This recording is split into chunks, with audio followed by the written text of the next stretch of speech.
I have less Bains Guerbois 2018 or Roxo Tonic. So this fragrance was made by Fanny Bao, um, popular perfumer. She works for IFF. She's done a lot for Givenchy, like Irresistible, most of their modern fragrances for in the feminine genre. But she's also done, I think, Bad Boy La Perfume. She's done Zoologist, Rabbit. She has a lot of popular ones out there, and people tend to like what she does, especially mass appealing fragrances. Like I feel like people like Rabbit a lot from Zoologist, and Givenchy Irresistible is a good designer. I feel like if you get just average people and see which designers they like the most.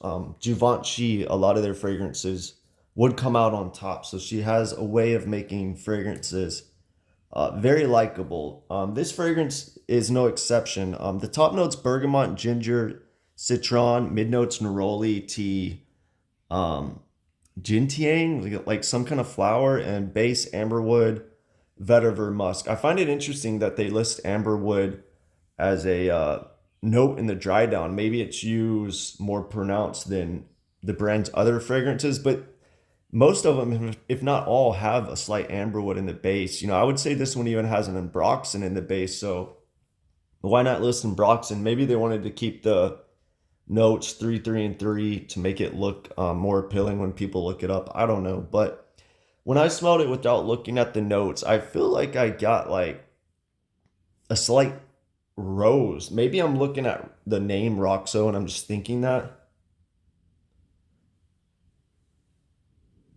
But it's almost like a base of a niche rose fragrance, like especially like a green rose, like Rose Tenier by Frederick Malle, or the rose one by Joe Malone, or the rose one by Aesop. It kind of has that base, but it's just so dull and like splattered all together. It's not really detailed or fine tuned almost. And I think that's the aroma chemicals kind of muddling it up a little bit. And I also don't get any greenness or brightness. It kind of gives me like rainy day vibes, but underneath you got this springness. I feel like the notes just need to be lifted up a little more. Like I would like, let me smell it 1 second.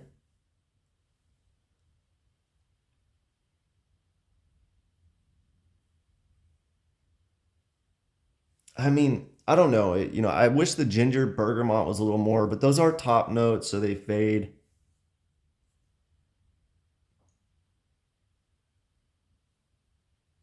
It's blended nicely, right? Like the tea, neroli, vetiver, they're all blended so nice. Nothing really stands out, but maybe sometimes I want something to stand out a little more. Yeah, it's blended nice. I can't really complain. I think it's just not for me. You know what I mean? Overall, this is, I would say, a tea fragrance. Think of other tea fragrances and how they smell, but not where the tea's not like straight tea. Nothing like what's the brand? One Day, they smell like straight tea. Some of them.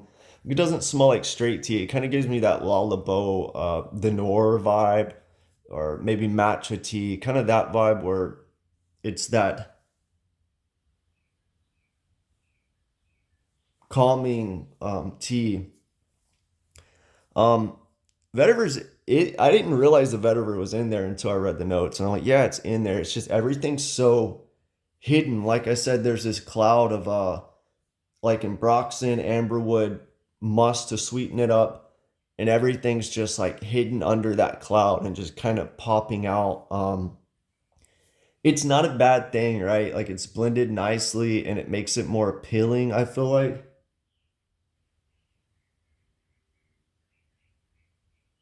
it's just it's just I feel like it's almost blended too nicely. Everything's just one smell, kind of like a designer. I mean, it doesn't smell like a designer, but a designer just kind of smell like that blue smell or something like that. It's kind of like that. Um,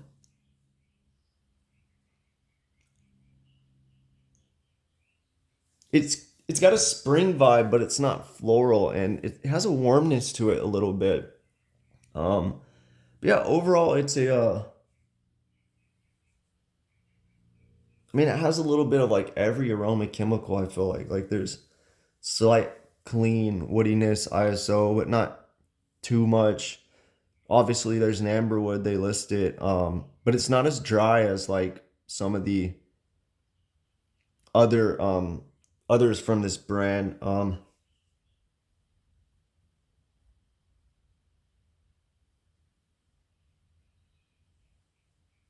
Yeah, I feel like the amberwood is like more pronounced than some of their other fragrances. It's more of a,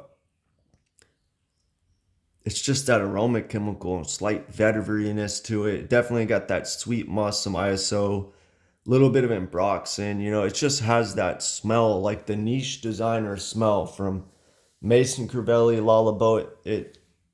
It has that, but it's its own DNA. I feel like you got to try a couple from this brand, and if you like that base, you might like it because I like Lalabo's base smells, but yeah, I'm not the biggest. I like this too. I just feel like they kind of get boring. You start identifying these aroma chemicals, and they're a necessity, but in this fragrance, they just kind of drown out. Like it's nicely done, but they drown out the other fragrances. I feel like, and it's not bright enough. Kind of, it's got a gloominess to it. If you like this, I would try some of Hilly's fragrances. Although he tends to use white musk more, and that can be that can get old too, but it has a more clean, uplifting vibe, and I feel like his uses of citrus are a little more my taste. But yeah, overall, I thought this was a good fragrance. Like I put it on and I liked it, and I thought it smelled good. But it's not something I would buy or something I would remember or want to come back and think about the fragrance. Discover it often. It smells nice.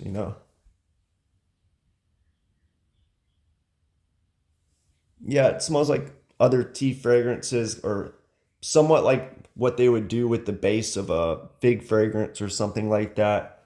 Um, and it kind of smells like, I could see this fragrance being worked into a rose fragrance if they put rose in there or something. That would be nice. But yeah, overall good smell. I like the fragrance, but not for me. It's just pleasant. Maybe if this was a designer, uh, or under a brand that did fragrances for $100 or something, I feel like it would be more worth it. But 225 is a lot. And I feel like if you're a collector and you add something, you gotta really like it. But yeah, one of the ones I like from the brand. I think it's a good fragrance. But yeah, let me know what you think.